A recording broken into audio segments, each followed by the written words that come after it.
Welcome to school tech Karnataka channel. Like ಮಾಡಿ, share ಮಾಡಿರಿ, subscribe ಮಾಡಿ ಹಾಗೂ ನೋಟಿಫಿಕೇಶನ್ ಆನ್ ಮಾಡಿಕೊಳ್ಳಿ. ನಮಸ್ಕಾರ ಎಲ್ಲರಿಗೂ. ಮತ್ತೊಮ್ಮೆ ಸ್ಕೂಲ್ ಟೆಕ್ ಕರ್ನಾಟಕ ಯೂಟ್ಯೂಬ್ ಚಾನಲ್ಗೆ ಸ್ವಾಗತ. ನೀವು 1ನೇ ತರಗತಿಯಲ್ಲಿದ್ದೀರಾ ಅಂದರೆ ಈ ಚಾನಲ್ನ ಸಬ್ಸ್ಕ್ರೈಬ್ ಮಾಡಿಕೊಳ್ಳಿ. ಯಾಕಂದರೆ ನಾವು 10ನೇ ತರಗತಿಯವರೆಗೂ ಎಲ್ಲ ವಿಡಿಯೋಗಳನ್ನು ಕೂಡ ಹಾಕುತ್ತೇವೆ. ಅದಕ್ಕೋಸ್ಕರ ಈ ಚಾನಲ್ನ ಇಲ್ಲೇ ಸಬ್ಸ್ಕ್ರೈಬ್ ಮಾಡಿಕೊಳ್ಳಿ ಮತ್ತು 10ನೇ ತರಗತಿವರೆಗೆ ವಿದ್ಯಾಭ್ಯಾಸ ಪೂರ್ಣಗೊಳಿಸಿ ಒಳ್ಳೆಯ ಅಂಕಗಳನ್ನು ಪಡೆಯಿರಿ. ನಾವಿವತ್ತು ನೋಡೋಣ 1ನೇ ತರಗತಿಯ ಪಾಠ 1 ಪೂರ್ವ ಪಾಠ ಚಟುವಟಿಕೆ ಕೊಟ್ಟಿದ್ದಾರೆ. ಆಯ್ತಾ? ತೋರಿಸಿ ಹೇಳಿಸಿ ಅಂತ ಇದೆ. ಚಿತ್ರ ತೋರಿಸಿ ಪದ ಹೇಳಿಸಿ ಅಂತ ಇದೆ. ಮೊದಲನೇದು ಯಾರು? ಅಮ್ಮ ಅಥವಾ ತಾಯಿ. 2 ರೈತ. 3ನೇದು ಯಾರಿದ್ದಾರೆ? ಡಾಕ್ಟರ್. ಅದಾದ್ಮೇಲೆ ಸೈನಿಕ. ಅದಾದ್ಮೇಲೆ ತಂದೆ. ಅದೇ ರೀತಿ ಇನ್ನು 1ನೇ ಪದ್ಯ. ಇದು 1ನೇ ತರಗತಿಯ ಮೊದಲನೇ ಪದ್ಯ. 1ನೇ ಪದ್ಯ ಇದೆ. ಬರೆದವರು ಯಾರು? ಕವಿ LK ಕಂಬಾರ್ ಅವರು. ಆಯ್ತಾ? ನಾನು ಒಂದ್ಸಾರಿ ಪದ್ಯ ಓದ್ತೀನಿ, ಅದಾದ್ಮೇಲೆ ಈ ಪಾಠದ ಪ್ರಶ್ನೋತ್ತರಗಳನ್ನು ನೋಡೋಣ. ನವಮಾಸ ಹೊತ್ತು ನನ್ನನ್ನು ಹೆತ್ತು ಸಾಕಿದ ತಾಯಿಗೆ ವಂದನೆ. ಮೈಮುರಿ ದುಡಿದು ನನ್ನ ಸಲುಹಿ ಬೆಳೆಸಿದ ತಂದೆಗೆ ವಂದನೆ. ವಿದ್ಯಾಬುದ್ಧಿ ಬಾಲ್ಯದಿ ಕಲಿಸಿ ಹರಸಿದ ಗುರುವಿಗೆ ವಂದನೆ. ಅದಾದ್ಮೇಲೆ ಬಗೆ ಬಗೆ ರೋಗವ ವಾಸಿ ಮಾಡುವ ವೈದ್ಯಗೆ ಮಾಡುವೆ ವಂದನೆ. ನಿತ್ಯದಿ ದುಡಿದು ಅನ್ನವ ನೀಡುವ ರೈತಗೆ ಮಾಡುವೆ ವಂದನೆ. ನಾಡಿನ ರಕ್ಷಣೆ ನಿತ್ಯದಿ ಮಾಡುವೆ ಯೋಧಗೆ ಮಾಡುವೆ ವಂದನೆ. ಅದಾದ್ಮೇಲೆ ಇನ್ನು ಕೇಳಿದ ಪದಗಳು ಅಂತ ಇದೆ. ಅಂದ್ರೆ ನೀವು ಪಾಠದಲ್ಲಿ ಯಾವ್ಯಾವ ಕೇಳಿರ್ತಲ್ಲ ಆ ಪದಗಳು. ಮಾಸ, ಹೊತ್ತು, ಹೆತ್ತು, ತಾಯಿ, ದುಡಿ, ತಂದೆ, ವಿದ್ಯೆ, ಬುದ್ಧಿ, ಬಾಲ್ಯ, ಗುರು, ರೋಗ, ವೈದ್ಯ, ನಿತ್ಯ, ರೈತ, ನಾಡು, ನಿತ್ಯ, ಯೋಧ. ಅದಾದ್ಮೇಲೆ ಪದಗಳ ಅರ್ಥ ನೋಡೋಣ. ಮಾಸ ಅಂದ್ರೆ ತಿಂಗಳು, ವಂದನೆ ಅಂದ್ರೆ ನಮಸ್ಕಾರ, ಸಲಹು ಅಂದ್ರೆ ಆರೈಕೆ, ನಿತ್ಯ ಅಂದ್ರೆ ಪ್ರತಿದಿನ.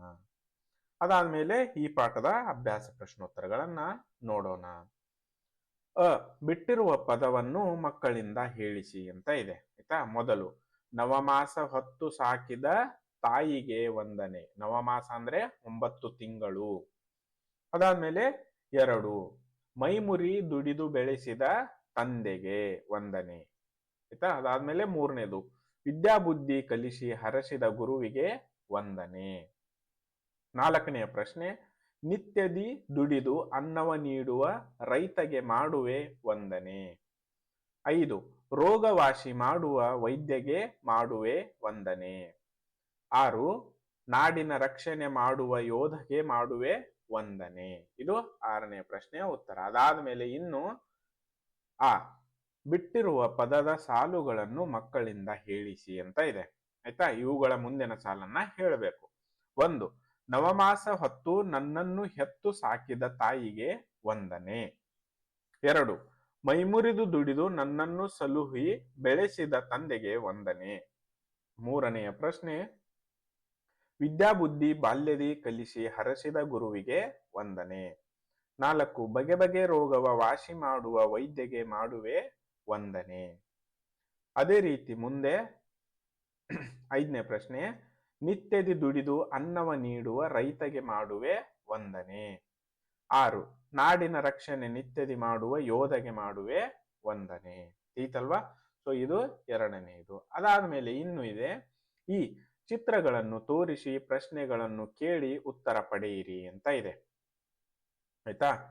ಅದಾದ್ಮೇಲೆ ಮೊದಲನೇದು ನೋಡಿ, ಚಿತ್ರ ನೋಡಿ ಏನ್ ಮಾಡ್ತಾ ಇದ್ದಾರೆ? ವೈದ್ಯರು ರೋಗಿಗೆ ತಪಾಸಣೆ ಮಾಡ್ತಾ ಇದ್ದಾರೆ. ಆಯ್ತಾ? ಅದಾದ್ಮೇಲೆ 1 ವೈದ್ಯ ಏನು ಮಾಡುತ್ತಿದ್ದಾರೆ? ಕ್ವಶನ್ ಇದೆ. ವೈದ್ಯ ರೋಗಿಯನ್ನು ತಪಾಸಣೆ ಮಾಡುತ್ತಿದ್ದಾರೆ. ಅಂದ್ರೆ ನಿಮಗೆ ಅನಾರೋಗ್ಯವಾದಾಗ ನೀವು ಹಾಸ್ಪಿಟಲ್ಗೆ ಹೋಗ್ತಿರಲ್ವಾ, ಸೊ ಅವಾಗ ಅವರು ತಪಾಸಣೆ ಮಾಡುತ್ತಾರೆ. ಅದೇ ರೀತಿ 2ನೇ ಚಿತ್ರದಲ್ಲಿ ಏನಿದೆ ನೋಡಿ, ರೈತ ಇದ್ದಾನೆ, 2 ಎತ್ತುಗಳಿದೆ, ಒಂದು ಗಾಡಿ ಇದೆ, ನೇಗಿಲಿದೆ, ಅದಾದ್ಮೇಲೆ 2 ಹೆಣ್ಮಕ್ಳು, ಅದಾದ್ಮೇಲೆ ಬುಟ್ಟಿ ತೆಗೆದುಕೊಂಡಿದ್ದಾಳೆ. 2ನೇ ಪ್ರಶ್ನೆ ಏನಿದೆ? ರೈತರು ಏನು ಮಾಡುತ್ತಿದ್ದಾರೆ? ಉತ್ತರ ರೈತರು ಹೊಲದಲ್ಲೇ ಉಳುಮೆ ಮಾಡುತ್ತಿದ್ದಾರೆ. ಅದೇ ರೀತಿ ಇನ್ನು ಇಲ್ಲೇನಿದೆ? ಬೋರ್ಡ್ ಇದೆ, ಪುಸ್ತಕ ಇದೆ, ಅದಾದ್ಮೇಲೆ ಚಾಕ್ ಪೀಸ್ಗಳನ್ನ ಟೇಬಲ್ ಮೇಲೆ ಇಟ್ಟಿದ್ದಾರೆ ನೋಡಿ. 3ನೆಯ ಪ್ರಶ್ನೆ ಕೇಳಿದಾರೆ ಅವರು, ಶಿಕ್ಷಕಿ ಏನು ಮಾಡುತ್ತಿದ್ದಾರೆ? ಉತ್ತರ, ಶಿಕ್ಷಕಿ ಪಾಠವನ್ನು ಕಲಿಸುತ್ತಿದ್ದಾರೆ. ತಿಳಿತಲ್ವಾ? ಸೊ ಅದೇ ರೀತಿ ಈ ಪಾಠದ ಎಲ್ಲ ಪ್ರಶ್ನೋತ್ತರಗಳು ಇಲ್ಲಿಗೆ ಮುಗಿದಿರುತ್ತವೆ.